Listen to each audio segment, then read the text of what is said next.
Grab a wine glass right now. Actually picture it. Notice where your hand naturally wants to go. The stem, not the bowl. We often attribute this grip to modern etiquette or the rigid rules of a finishing school. But for the vast majority of human history, touching the bowl of a drinking vessel with a bare hand was essentially an act of sabotage against your own drink. People figured this out with cups made of wood, clay, and even gold centuries before anyone poured wine into glass. So why did it take until the Renaissance for the stem to actually show up on glassware? And why did some of the wealthiest people in Europe actively fight against using one?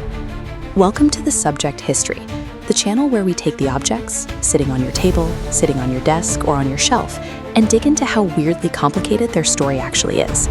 If that sounds like your kind of rabbit hole, hit subscribe. It genuinely helps the channel grow.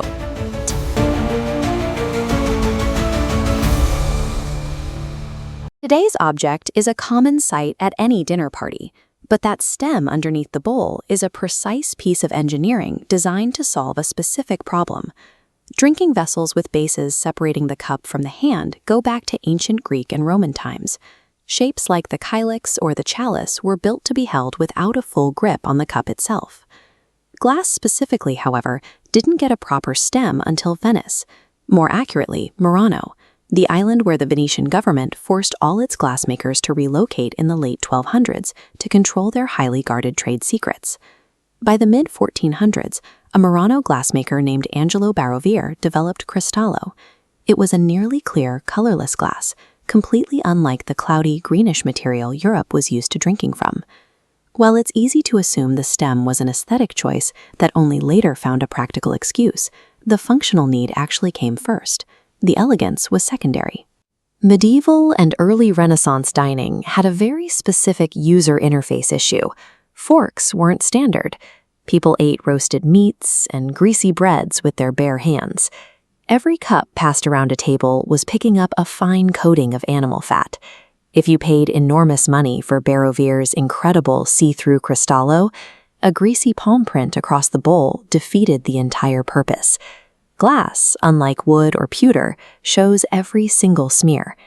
The stem solved the flaw by providing a handle that kept greasy fingers safely quarantined away from the premium transparent bowl. Yet, even with a practical solution on the table, the wealthiest European households resisted the stem for decades. Thick-walled, heavy, bowl-only goblets stayed fashionable. More glass meant more extents, which provided more bragging rights. For the elite, the ability to flex their wealth outweighed the functional benefit of the stem.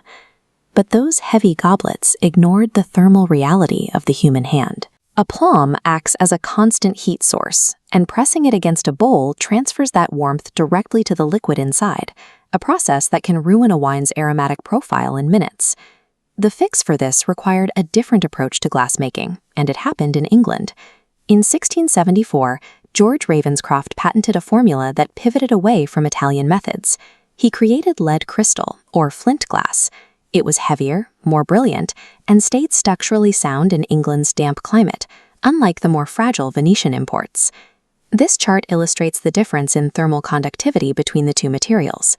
Ravenscroft's lead crystal caught light differently, sparkled differently, and held temperature differently than the older soda glass. As lead crystal spread through European glassmaking over the following decades, the stem evolved from a niche luxury feature into an engineering requirement for any glass meant specifically for wine. That 17th century engineering solidified into the exact rules that sommeliers still teach today. Your hand's heat, held against a bowl of wine for even a few minutes, is capable of warming the liquid inside and flattening the delicate aromas before you even taste it. While a robust red might withstand the temperature shift, it's genuinely damaging for chilled white or sparkling wine, which are chemically sensitive to heat. Using the stem as an insulator preserves the exact temperature the winemaker intended.